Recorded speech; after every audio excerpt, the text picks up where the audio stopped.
દ્વારકાના ખંભાળિયાના માર્કેટ યાર્ડમાં નવા જીરાની હવે આવક શરૂ થઈ ગઈ છે। નવા જીરાની આવક શરૂ થતાં વેપારીઓમાં ખુશીનો માહોલ છે। વેપારીઓએ ઢોલ નગારા સાથે ખેડૂતોનું સ્વાગત કર્યું છે। ખેડૂતનું સન્માન કરીને વેપારીઓએ જીરું ખરીદ્યું છે। હરાજીમાં જીરાના 6000 રૂપિયા પ્રતિ મણથી ભાવ બોલાયા છે। જીરાનો સારો ભાવ મળતા ખેડૂતોમાં ખુશી જોવા મળી રહી છે।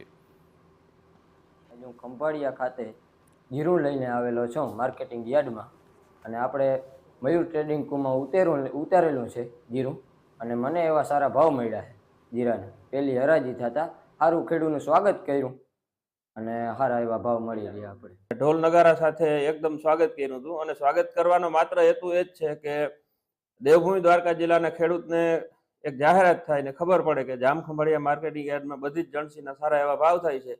એટલે જેથી કરીને બીજા યાર્ડમાં બહુ દૂર સુધી હેરાન થવા ન જવું પડે, લાઈનમાં ન ઊભું પડે, એના હિસાબે આપણે થોડુંક આવું આયોજન કર્યું હતું।